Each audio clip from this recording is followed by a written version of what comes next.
This episode is brought to you by Classical Conversations. To find out more, please visit classicalconversations.com. Yes, y'all, cross-politic time. That's right, we might have our first transgender governor. What? Yes, believe it or not. AB 2943. What? Yeah, that's not tongue. No, it's not. And lastly, we're going to get into the Catholic Church and what's been going on in Pennsylvania. Oh, yes. Man. There we go. And as you guys can see, we got Chocolate Knox 2.0. Chocolate, you're looking a little pale. I get that a lot. Woo! Hope you guys like that new intro. It's jamming here. So as you guys can see, we got Jason Farley on the set. Knox is at home out with his back issue, so we pray for Knox. Pray for David. Pray for Chalk Knox so he can get off his back. Oh, man. And then, of course, Pastor Toby, good to be here with you. Good to be with you. It's a little odd without Knox here, just straight up. I just got to say it now just to get this out of the way before we get into the show. I know. I don't bring the same energy. We're gonna keep looking at you like, can you fix that sound? Can you make it sound better? Yeah. Come on. Make sure it's recording. So before we get into some things, first, guys, we got Timothy Brindle coming out here for the Post College Life Conference. We're actually doing a live show This weekend. Next weekend. Yeah, this weekend. Yeah, this coming weekend. This weekend. Actually, that's right, because we're Sunday night. And we're doing a live show on Saturday at 4 p.m. at the New Art Theater. We try to do one live show a quarter, and our brother, Timothy Brindle's coming out. Is this going to be on Faithwire? No. This will be on our Facebook page. Live. Yep. Saturday night, 4 p.m. Yep. Pacific time. And the topic is Cannibal Christianity and Life in the Covenant. Life in the Covenant, based on his book, The Unfolding. The Unfolding. Which is the book that goes with the album. Yes. And I mean, this like 500 pages.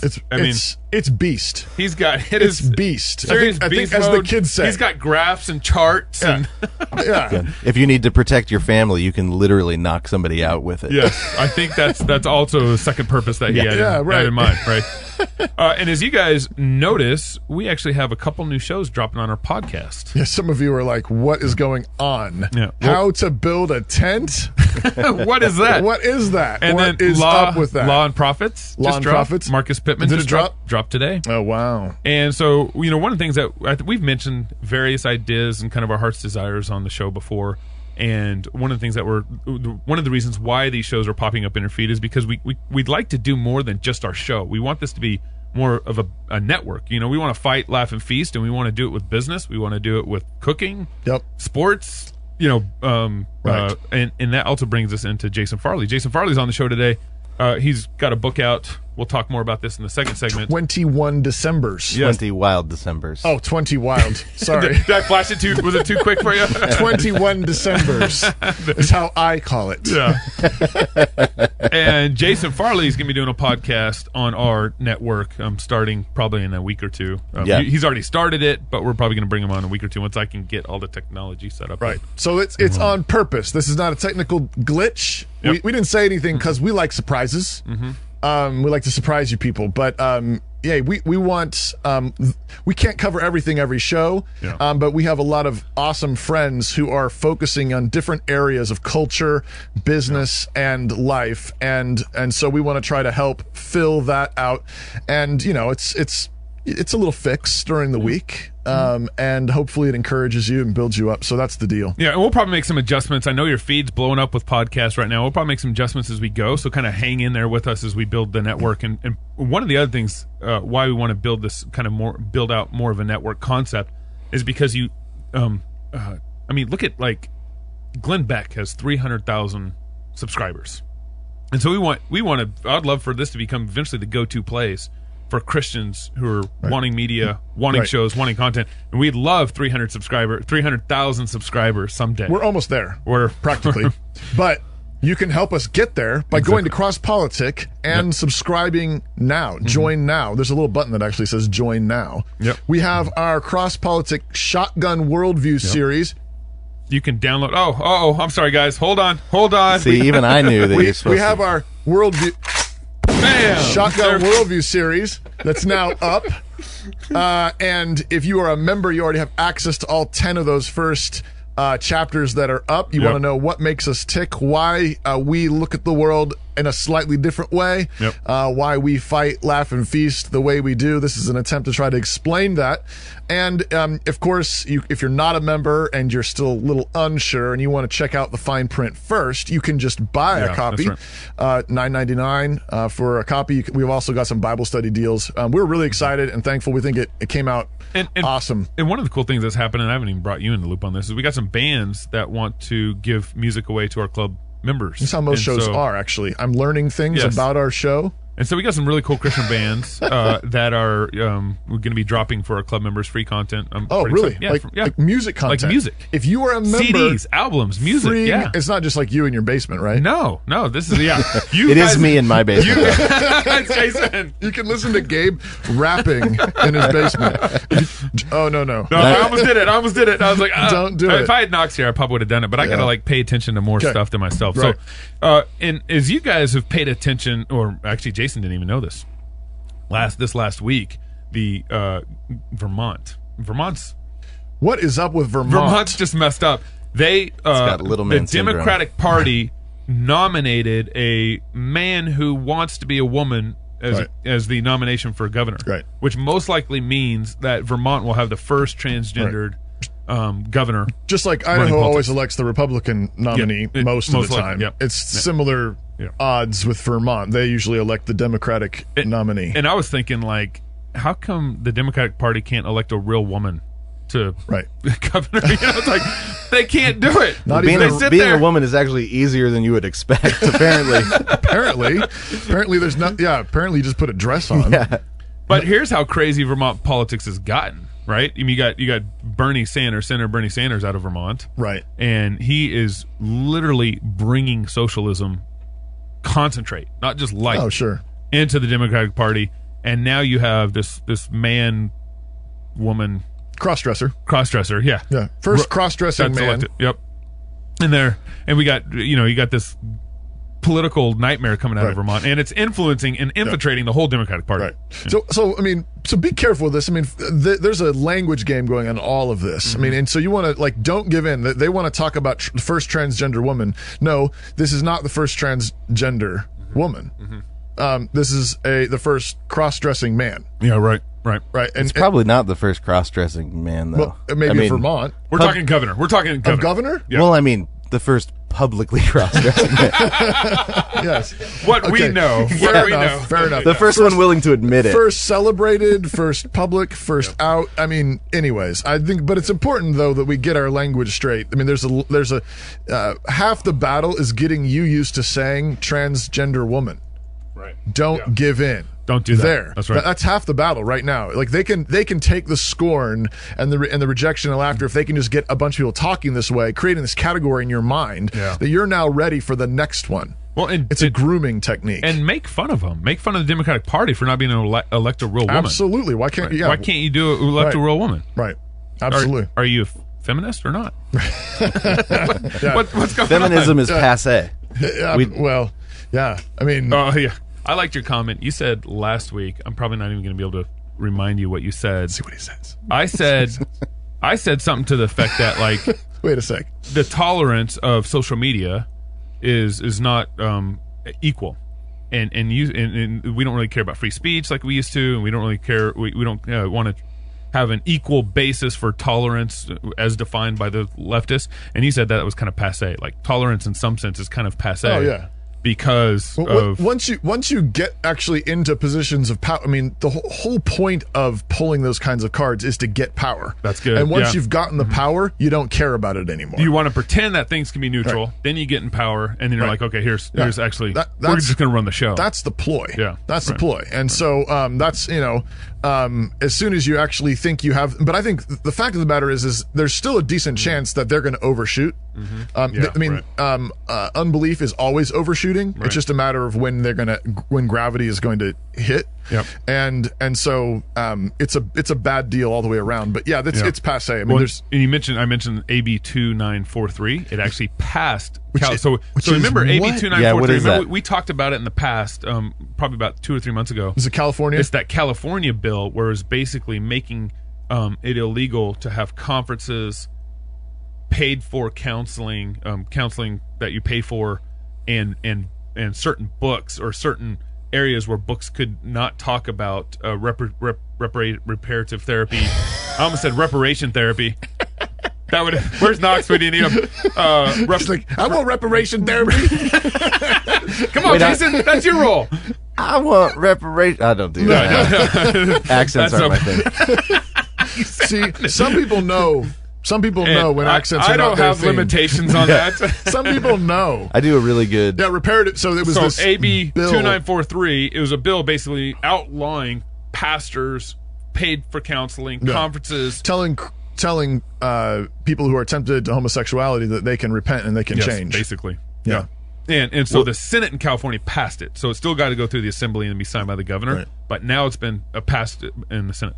The insanity of all, I mean, there's absolutely, I mean, they're passing bills, they're making stuff up as they go along. Yeah, absolutely. There's no standard here at all. Yeah. And so, why can't, I mean, what happens when somebody, transitions sexually and then, ends up wanting to be with somebody of the opposite sex who's actually the same, same or like with the same chromosomes. As long as as long as you are defying the Christian God, that's all they're trying to protect. Yeah. But it is a snake eating its own tail. Yeah. There's not, I mean, because there's no standard here at all. And go ahead, Jason. Well, but I think that the reason there's no standard outside of Christ is because once Jesus comes through, if you get rid of him, there's nothing left. Right. I mean, he's already cleared the paganism. He's already cleared he's cleared nature of its authoritative power on its own. He's cleared everything else out. So when you reject Christ, you really end up with nothing. Right. So you end up with power, raw power. Right. Who gets to be in charge? And the more I think about it, and I need to develop this more. I'm just going to try this out for today, just on the Bring fly. it. But I think Knox isn't here. The thing is I know Knox would be like, sorry. He's on pain medication somewhere. He's happy. He's happy. But the thing is because of that. So ancient paganism actually there was something real behind it, right? And so when Jesus comes, casting, what do you mean real behind it? Demons, like demonic power, demons, and authority, and gods, and things. And so there was sort of the facade, an idol, and a sort of the pagan rituals and stuff. But behind that, there really were principalities and powers. I mean, Jesus came, and in his cross, he made a spectacle, Colossians 2 says, of the principalities and powers. He mocked them. He put them to open shame. He defied them all. Right. And even in his ministry and in the apostolic ministry following, they were casting out demons, showing the powerlessness of the idols and the demons. Right. But what you end up then is you're right, absolutely. Once Jesus comes in and cleans house, I mean, I do think that there can still be demonic activity in some respects, but I think on the whole, it's on the run. Which means that when people try to turn back to paganism, you get all the stupid surface stuff with none of the actual power. All the dangly crystals. And so the thing, hey, that was good. Hey. And so the thing is that what you're really left with is something that's really, really lame. Yeah, right. Like that, I mean, that's really what you end up with paganism is you're like, it's really, really lame. Back in the day, old paganism, at least there were gods and demons and powers that would sometimes do random powerful things that would kind of lend a little bit of legitimacy to the stupid, headdress you were wearing or the stupid ritual you were doing. Now all you got is the stupid headdress. Well, and you brought up how it eats itself. Yeah. Right? And you can see that clearly with what's going on with feminism. Like the transgender movement into the feminism culture, the transgender movement into sports. All it's doing is actually getting rid of the use for women, or getting rid of the games and the opportunity for women to succeed. And now you got transgender eating itself in the whole feminism movement. It's absolutely lame. It's absolutely lame. Yeah, we empower women, right? Yeah. So they lose every race. Right. So they what? The wrestling matches. You're not basketball. Empowering women. You're crushing them. And so you become sort of a parody of yourself. Like you want to be that. Yeah. But that's what's happening in California. Well, and now I think we need to talk about the Catholic Church before we end this segment. So as you guys watching the clock. As you guys have heard, you got this big report that just came out in Pennsylvania, right? Whereas basically up to, there's still details coming out, but what we know is up to about 300 priests over the course of decades had been molesting 1,000 children. Yeah, I think that's what I saw. Something. Yeah, so I don't know the exact number, and still coming out. And so there's just been this huge, and of course, this is a grand jury report. Is that right? I think it's a grand jury report. I think so. I didn't get that far into the details, but we actually, should still do it. But here's the because when I first read it, my first thought was, well, this is what happens when you reject God's will for the human race. When you actually define and make it wrong for men to marry women. Right, for husbands, for priests, for pastors to take women, right, and okay, so abuse happens in the evangelical church. This kind of sexual abuse happens in the evangelical church, right. But what's happening in the Catholic Church is the very different kind of sin and kind of fallout from rejecting marriage in the Catholic Church. Right. I've got some friends online who are conservative Roman Catholics who have been just absolutely appalled and just, in good ways, just disgusted with all of it. Mm-hmm. And some, I've thought about it. I have to admit I've thought about it, but some clever people have, they've said we need a, massive purging, a massive So Matt change. Walsh did this. So, and some people are popping off and saying, we did, that was called the Reformation. Which is actually a fair point. Yep. Because this is a repeat. I mean, there was massive sexual sin in the medieval church, 1200s, 1300s, in the convents, into the 14s, in the monasteries, exactly. And this is the kind of stuff that why the Reformation happened was because men were abusing boys and women were abusing little girls. Mm-hmm.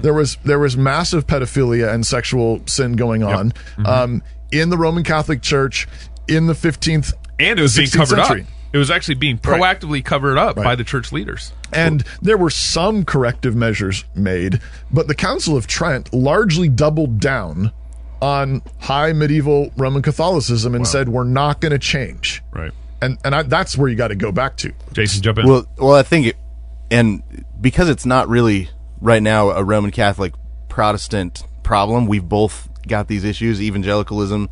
I mean, ours is rooted, Bill Hybels just came out with, Ours is rooted in the professionalization of ministry. You get the right, you have the right celebrity pastor credentials, and then you get to be a pastor. And they have this different set of credentials, but you've lost. I think the Spirit is not present. It hasn't been present, but this might be the Spirit showing up, though. I mean, this is what it looks like. Here comes the Spirit. He's overturning rocks, turning us in for our sins. Right. And we're not saying that Me Too is really a good deal. Yeah, right. But if the Holy Spirit wants to come in on the backside of that and uncover real sin, praise God. We say yes, please, Lord. Yes, we need that. All right. I don't know what I'm doing here. More. The music's going to go off eventually. With Cross Politic in a minute. Yes. Jason Farley, 20 wild, crazy Decembers. 20 questions. 20 poetry questions with Jason Farley. All right. In just a minute. Yeah. When we come back. Really, at the end of the day, we want our kids to have an amazing education. But we are sending our children into this world. And we want our kids to be able to stand toe-to-toe with this world and be able to defend their faith. CC really, really, really helps you to get that foundation. I love that they are getting, they have a safe place to explore their faith, and that biblical worldview is being reinforced. What we're doing at home is what's happening in the classroom. How important is it to you to be involved in your child's education? How important is it to you to instill your values in your child? How important is it to you to be a part of something that's a little bit bigger than you? How important is it to you to have your child be a part of something that's just a little bit bigger than them? Everything that I wanted for my children's education, every question I asked, Classical Conversations was the answer.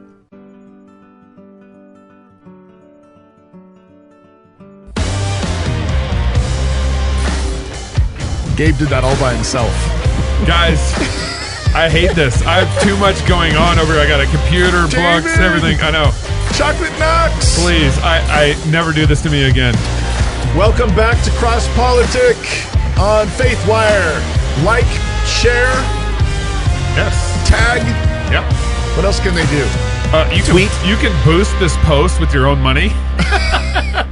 Welcome back, and it's good to have Mr. Jason Farley with us in the studio today. He's trying his best to cover for the Chocolate Knox, who is... I grew my beard out even for the occasion. Yeah, that's a good job, just for today.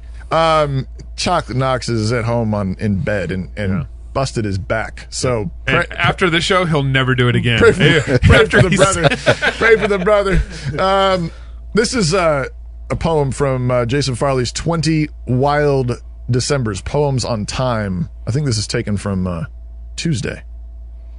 Truth's constant. Truth always comes with constant combat, ever watching, every night. It lays its head with blackened eyes, nose crunched, crooked from the fight. But truth, it fights for others' freedom, fights to set the prisoner free. Truth, in love, breaks our shackles, cuts down slavery, and Thor's oak tree. I thought that was good. That was. Thank you. That's like I think that was that's sort of a cross-politic Yeah. poem. Yeah. I mean, that's why our tag is Fight, Laugh, Feast is that whole idea that we don't just fight for the sake of fighting. Right.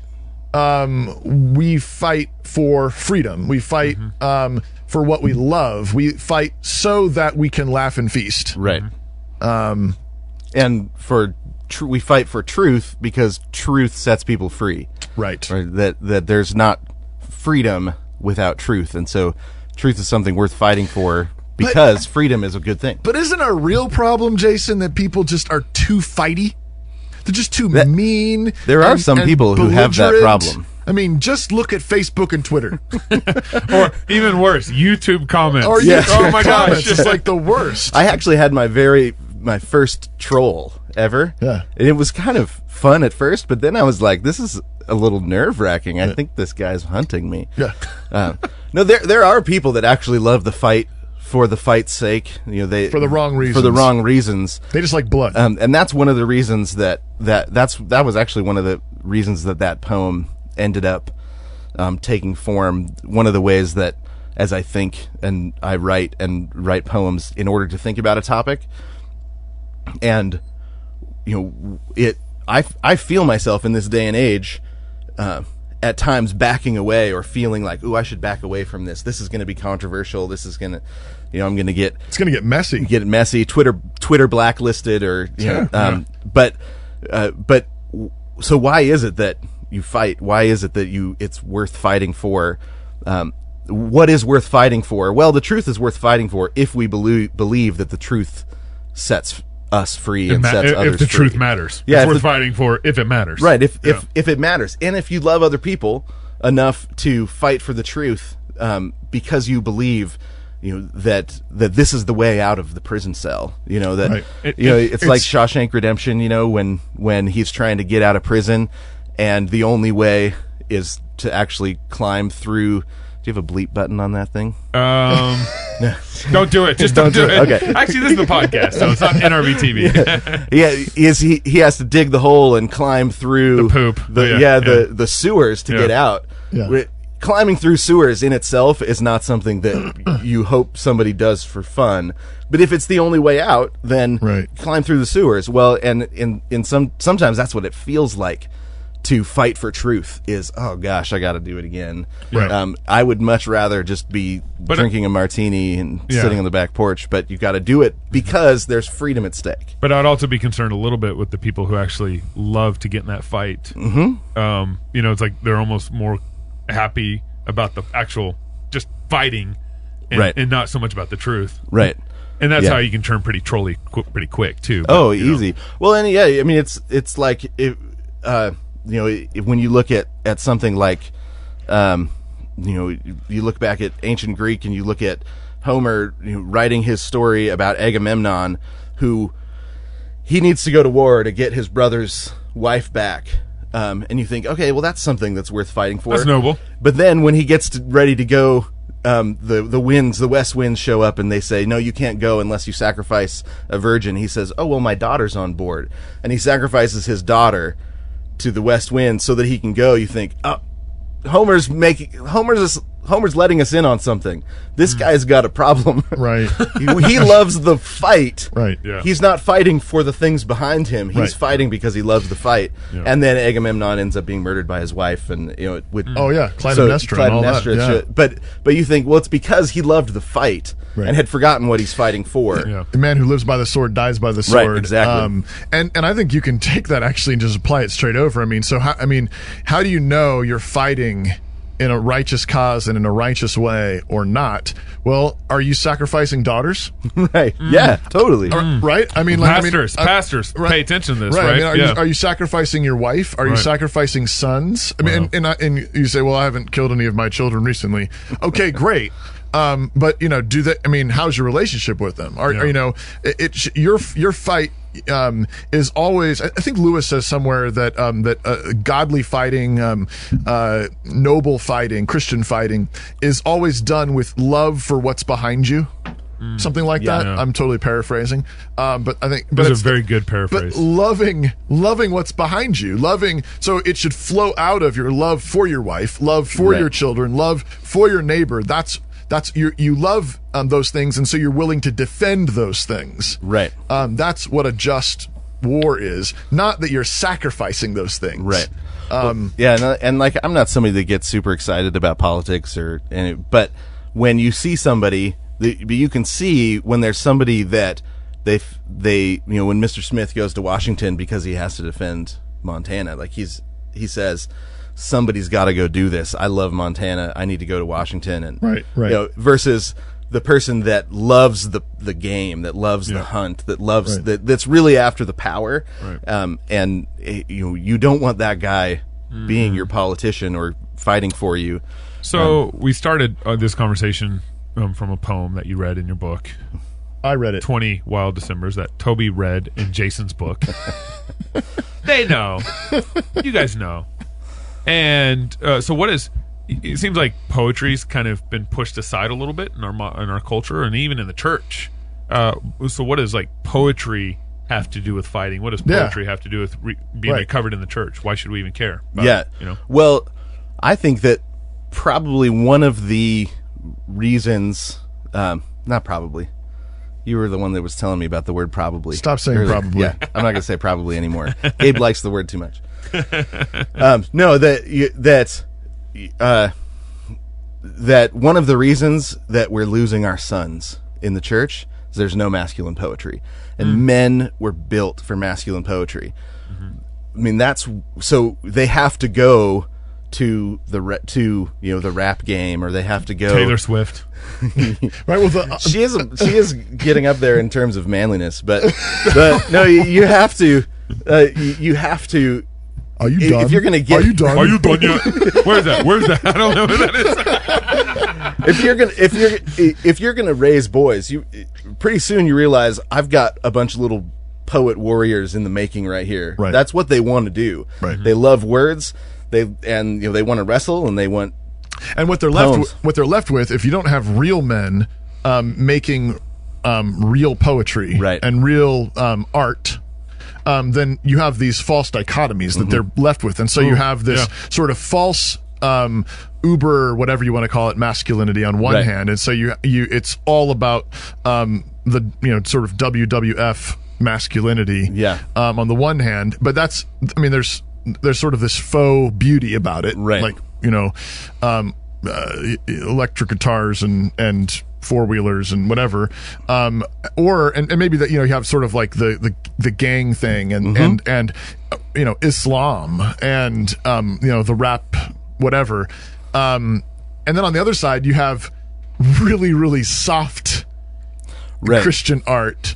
It's like Kincaid, Thomas Kincaid, and it's this like, hey, we just want to have a conversation and have a latte, and we're gonna really meditate on the things of the mysteries of God, and perichoresis and whatever. Perichoresis. I mean, I love me some perichoresis, but But I Our do listeners think are like, But that's why I said are it's a you false- just speaking it's a- in it's a tongues? false It's a false dichotomy. It's a false dichotomy. Right. And so, you think about David. King David is manly man after God's own heart, Yeah. right? Giant slayer, Ninja lion rapper. slayer, and Ninja rapper? He's a ninja rapper, and yeah. Hebrew ninja rapper. I mean, 150 poems Yeah. inspired by God. He's a musician Yep. too. Yep. You know, crazy on that electric harp, and right, and a warrior, right? And so these things go together, Right. Yeah, when things are functioning properly, they go together. They fit together. You know, poetry is not there. There is wonderful, beautiful, excellent feminine poetry, and there is excellent masculine poetry, and they can exist. They can and should exist together. They should complement. They should complement one another. But in the church, we have forgotten masculine poetry. I mean, I love Anglo-Saxon poetry, love Beowulf, and I'm going to push this. So what is masculine poetry? well, for one, it's active, and so you mentioned sitting around meditating a minute ago, and we have this weird view of meditation that doesn't come from the scriptures. Like, I'm going to go meditate, and that means I'm going to sit by myself in the trees and breathe, think and breathe and do yoga and Light candles. right, and but meditation, you know, and it's not that, and it's not that being alone is a bad thing. I mean, that can be a blessing. Sometimes Jesus went alone by goes himself to be alone and to pray, and Right. but meditation, scripturally speaking, is an active thing. It's something that you don't necessarily do by yourself. That usually, like, we're going to meditate on God's law, and what that means is we're going to get together and argue about what it means. Yeah. or we're going to sing it. We're going to Meditate. yeah, or, we're gonna like sing what it, David did, he actually gather as- produced. His meditation produced the Psalms. right. He's And- meditating on the law and writing stuff. And so you don't, and you know, some of the things that he writes is, you know, where you've got something like Psalm 3 where he sits and meditates on God while he's shepherding for a little while, and he comes back with the line, God is going to crush the teeth of his enemies. Right. God's right hand. So he thinks, you know what, God is the kind of warrior that when people begin chewing on his people, God knows what to do. Right. He breaks their teeth. He breaks their teeth so they can no longer chew. When they are trying to get a hold of his people and drag them away, he breaks their arms. This is how the Lord is our good shepherd. Right. His rod and his staff, they comfort us because he uses that rod and that staff on wolves and bears and lions and giants. Yeah. Right. And so masculine active, poetry so is it's active. It produces. It produces, and I think there's that a lot of bad poetry is self-centered, self-focused. Yeah. And you know, there's a way to tell your own story that is a blessing to other people. Then there's a way to tell your own story that is hey, look at me, I'm the hero. I'm the hero, and I think that's the center of a lot of it is, you know, and that's the center of a lot of the faux masculine poetry in our day. Is look at me, I'm the hero. And Well, it's kind of like the church has taught them that a little bit because, you know, for someone to have a good testimony, they got to go through the trenches. They got to go become a drug addict. I just want to share. I just want to. And they got to go through all this to become an artist. Yeah. Like if I don't have this bad past and this afflictions that I've had to deal with, I have no good art ahead of me. You know, But a real man is here's another. Let me throw this out as another idea. Let's do it. So I'm thinking, manhood is about leaving in a certain way, Leaving, cleave. going out. Yeah, Genesis. So we're sent out into the world to dig, to unearth, to build, to plant, to create, and so there's a certain kind of raw. You're finding new stuff. It's raw. It's earthy. It's creative. It's industrious. It's a little rough around the edges. It's rough around the edges it because you're frequently coming in and you're taking something, and God does this in the creation week. He's taking something oftentimes that he's already made, and then he's breaking it apart again and doing something new with it. And so you might be taking some part of creation that God made or something that another person made, and you're breaking it apart. Maybe it's computer code. You're breaking it apart, and you're going to make a new computer. Right. An old website. You're going to take it apart and make a new website. You're going to take something, some raw material, and you're going to create, but it's raw. It's kind of rough. It's in that sense. But it was what I was thinking is that it frequently these faux forms. One is, I think, just effeminate. Right. There's a certain kind of you're actually running away from your masculinity, and then your faux masculinity is often self-centered because and is based on creating trouble for yourself, basically, that wasn't actually helpful to anybody. But that's what manhood kind of is sort of finding problems. But real manhood creates the kind of problems and the kind of trouble that you're actually going to make something good out of. That's going to be a blessing for people. Right. So you go and you dig a hole. Why? Because I'm going to build a house. Right. I demo this because I'm going to make something better. It's actually for the blessing. Yeah. I'm gonna do something that kind of creates a mess initially. I'm going to take this car apart. Why? So I can put it back together. Yeah. Whereas if you don't have that, you frequently have to go out and you do something stupid. The faux masculinity wants to just sort of glorify a mess that you made that didn't do anybody any good. Yeah. Rather than real masculinity, or only did yourself good, maybe. Yeah. Right. Like, I made this mess, but I feel better. But check me out now. I feel better. Isn't that awesome? But I mean, it's like that's what so much of this like faux masculinity is. It's creating messes that don't actually benefit people. They don't actually build up anything or create anything good. And it seems like that was my other criteria I want to throw out there is it's something raw, kind of earthy, something that's it's not particularly polished sometimes, it would seem to me. It can be. Because I think femininity, on the other hand, is a glorifying. It makes things beautiful. So men make messes that women, that women clean up after them. Clean up after them, basically. But they make helpful messes. Helpful messes. The guys build the house and the women beautify the inside. Exactly. Yeah. Right. Like here, it needs to get cleaned now. It needs to get painted now. Pick out some good colors. Put some curtains in the windows. Right. But that's how they complement one another. Yeah, exactly.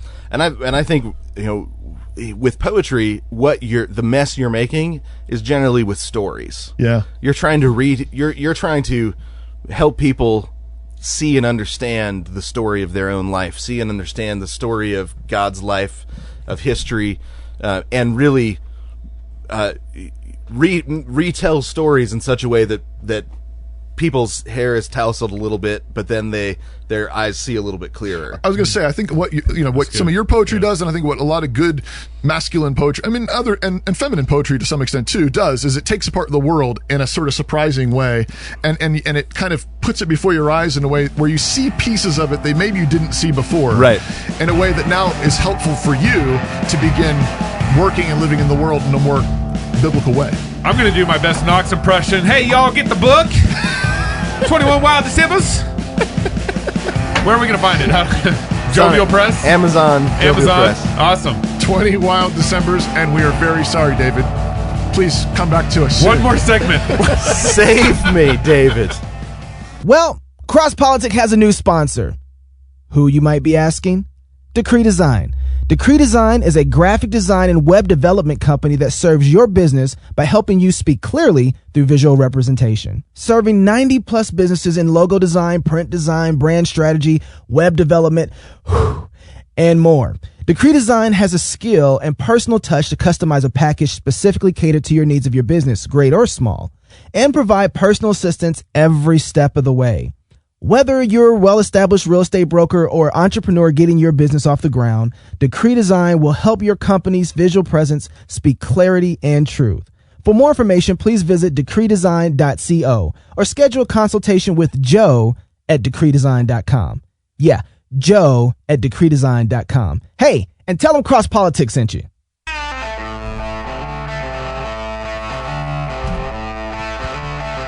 We're doing this. I almost feel in control. Welcome back to Cross Politic, y'all. Yeah! I am not Chocolate Knox. But He is Jason Farley, and he's the author of 20 Wild Decembers, which is a book of manly poetry that you can get on Amazon.com, and we recommend it to you. Jason is the kind of man who is trying to think about the world from a distinctly biblical worldview. He understands the fight. He also understands feasting and laughing. As you can tell.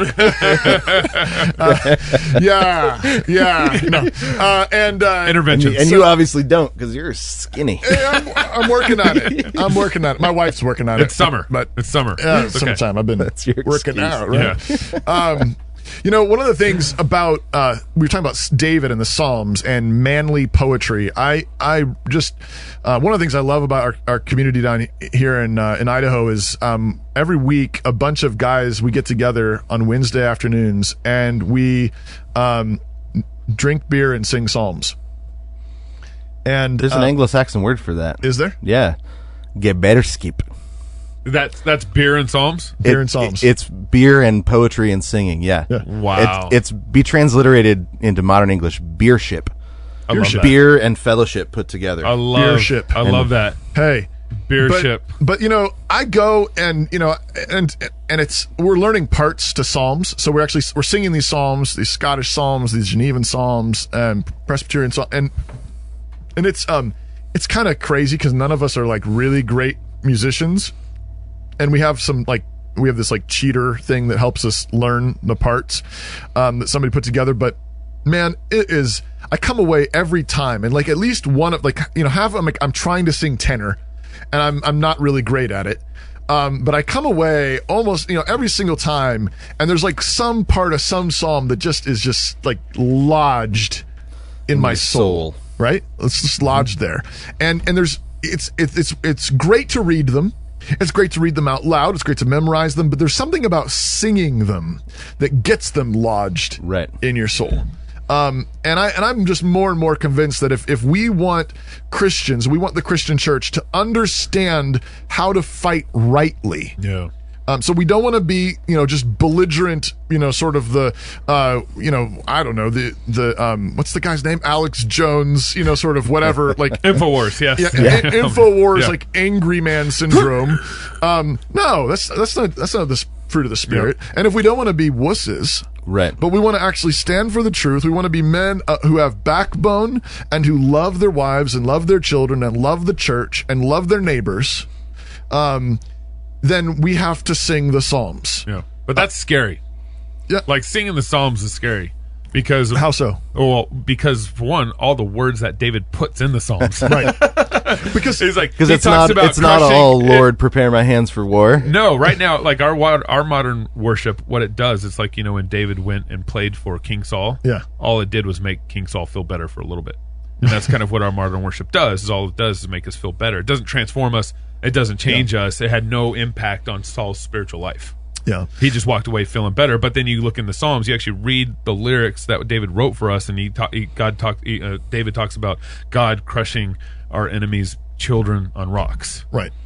It holds it together. I mean, and I think that's what we're talking about frequently when we talk about what does it mean to be a Christian man. Mm-hmm. What does Christian fighting look like? Mm-hmm. Well, the Psalms teach us to praise God with all of our heart, all our mind, all our soul, all our strength, to worship with God's people, to recount His wonderful deeds. Yeah, His mercies endure forever, new every morning. And they teach us at the same time to stand for the truth, and to hate those who are trying to destroy God's truth and trying to hurt God's people, and those who God hates. Yeah.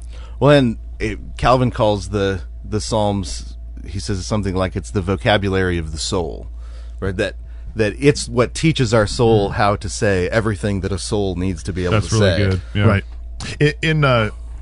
That was a little late, but there we go. At the end of Athanasius's On the Incarnation, which is a great little book. If you want to read, old school faithful fighter. Right, Athanasius Contra He got kicked out. Man, he was run all over the place. And now everybody's like, "Oh yeah, Athanasius is so awesome. He's legit." Yeah, right now. Yeah. But that's he got exiled like how many times, and like many. He was like the one guy at Nicaea who's like, no, Jesus is the eternal Son of God. Right.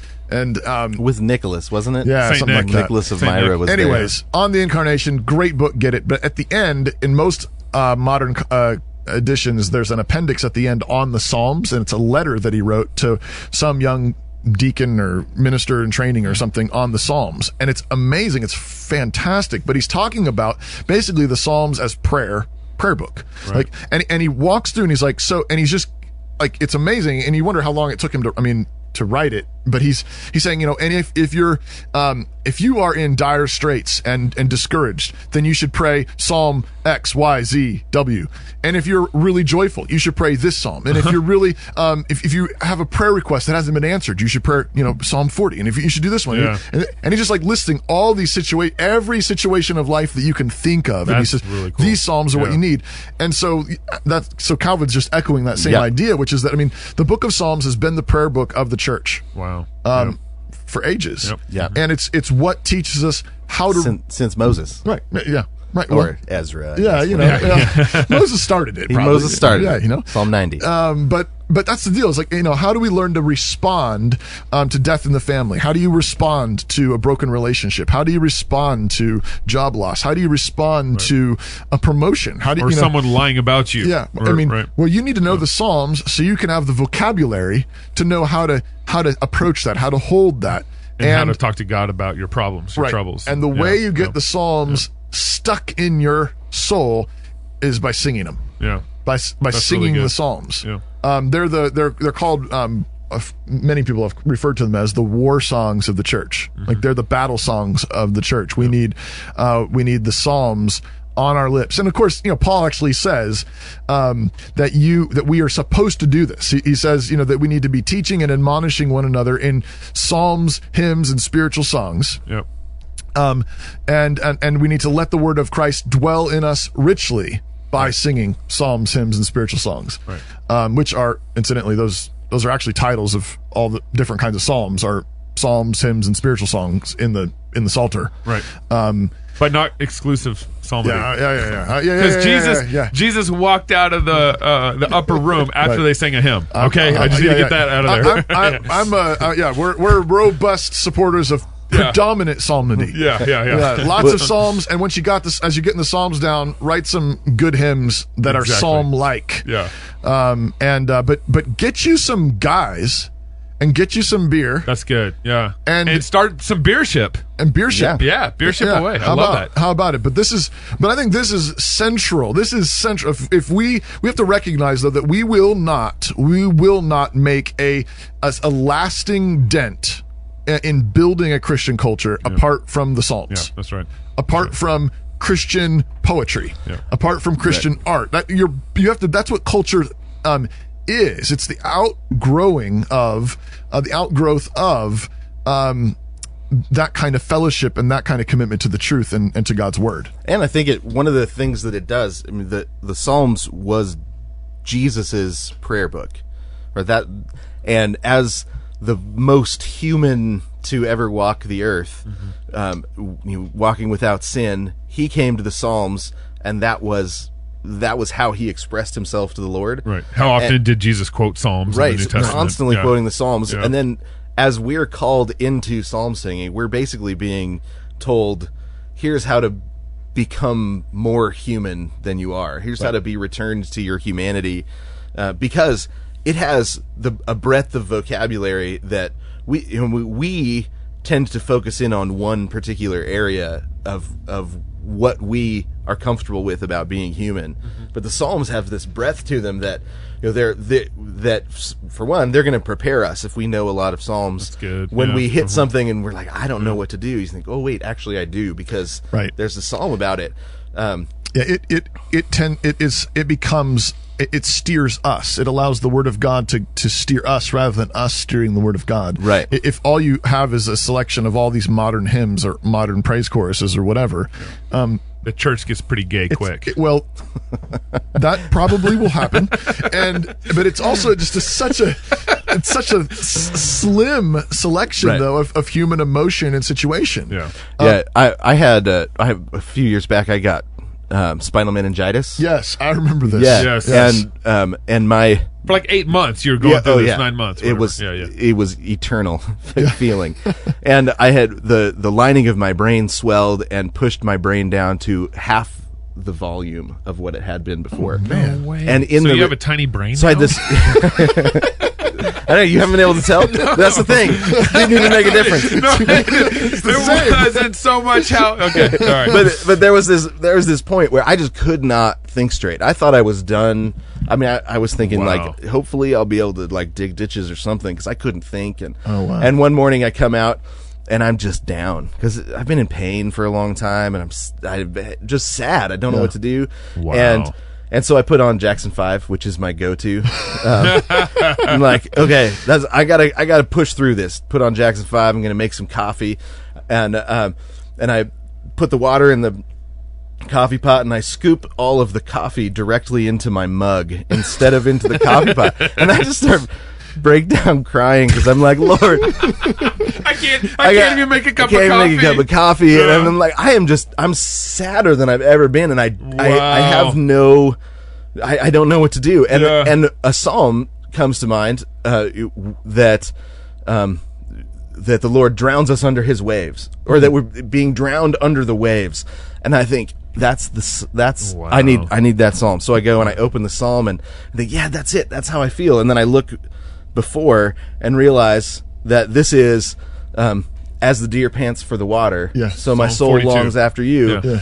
And the way that David says, my soul longs after you like a deer panting for water, but the way that he was brought to that point was through being drowned by the waves of God. And I'm like, okay, Lord, I've been praying for that kind of passionate desire for you my entire life. Lord, I want to pant for you. And not realizing that what I was praying for was to be drowned in the waters. I was praying for spinal meningitis. You should have read the rest of the song. This is the problem with little scripture songs. You only sing one verse, two verses. That's you got to be careful. You got to be careful.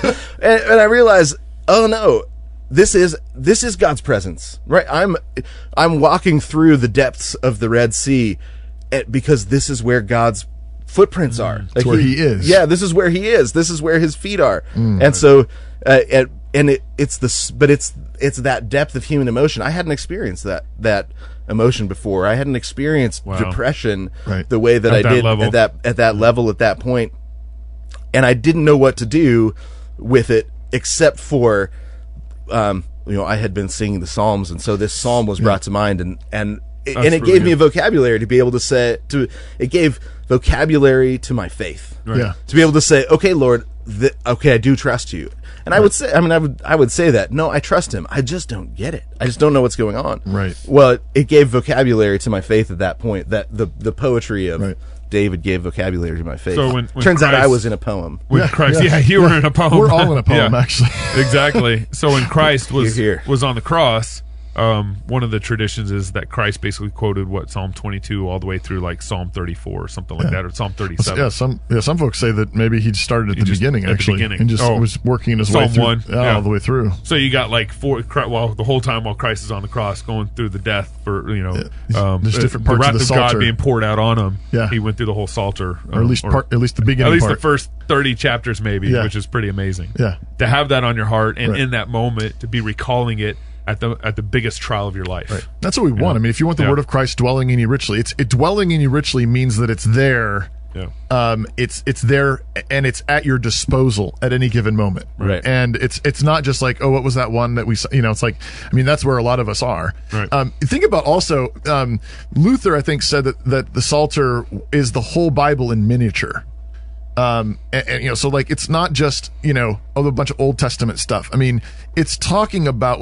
There's all kinds of messianic psalms that are talking about Christ. They're talking about the Messiah, the Anointed One, Jesus. And it's David is prophesying. He's a prophet, and he's prophesying of the coming Messiah. The Lord said to my Lord. Yeah, and so And the New Testament is full of Psalms. And so we know, I mean, the apostles are saying, look, this is this, this is this, this is this. The other thing I was thinking of as you were talking is pastorally, the Psalms are really, really crucial. There was a pastor, I think a Presbyterian pastor in the early part of the 20th century. I remember hearing this story, who voted against the ordination of a young man who was sitting for ordination in a presbytery, because that young man could not recite the entire Psalter from memory. Whoa. There was a time in which it was considered standard that a pastor knew the Psalms, knew all 150 Psalms. And we're kind of impressed if a pastor can recite one Psalm from memory now. We're like, wow, you know Psalm 23. Yeah. Wow. The Lord is my shepherd. Yeah, right? I shall not want. But why are we in such, is it such a mess? Why do we have pastors who, cannot think their way out of a, paper bag? Yeah. Well, a wet paper bag. Even a wet paper bag. What's the difference? Because strength. Because we do not know the Word of God, because the Word of Christ is not dwelling on us richly. And so how are we going to be able to pastor people in situations like the one you just referenced, when we've lost children, when you've lost a loved one, when when everything's going bad?